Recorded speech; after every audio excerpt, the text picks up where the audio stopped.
Hey everybody, Selena here in Rania's kitchen, and I'm looking at that great homemade pesto we made last week. That's right.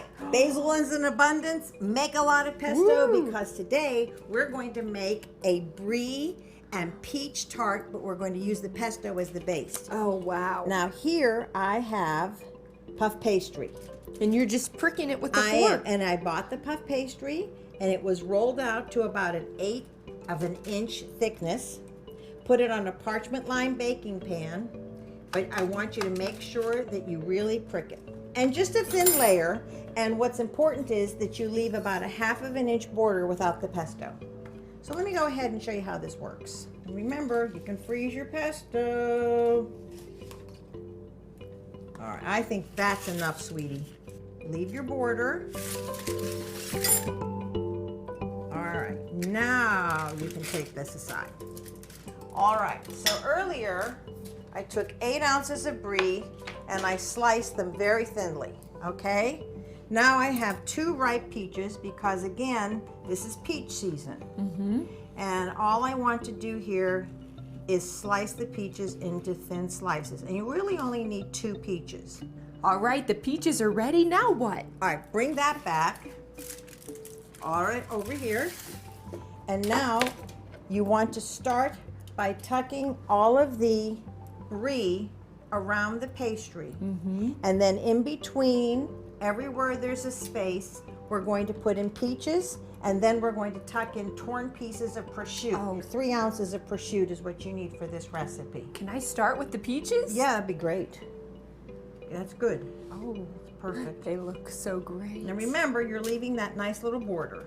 Use every last bit. Perfect. And Get some in to here. eat. And some to eat. I wouldn't expect anything less.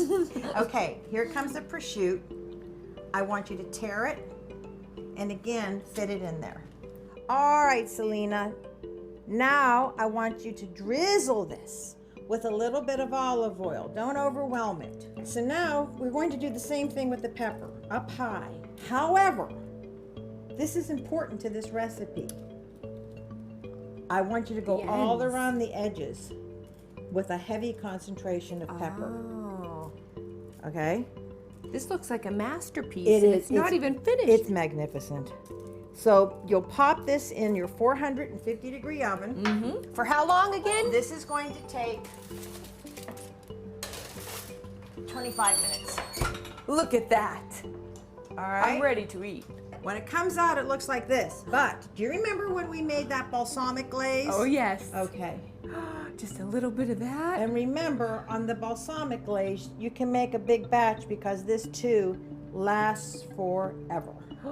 Oh, man. Doesn't that look great? I'm ready to dig in. Oh, good, because I'm ready to slice.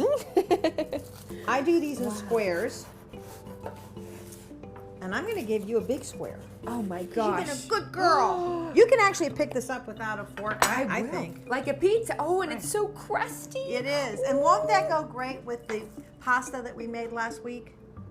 Instead of bread.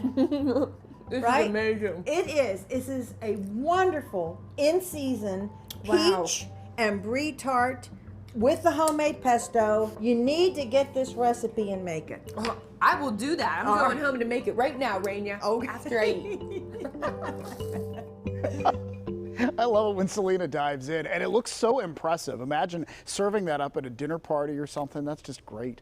Well, for a copy of today's recipe, go to PittsburghTodayLive.com. We have it posted for you right there, and you too can make what Rania just made.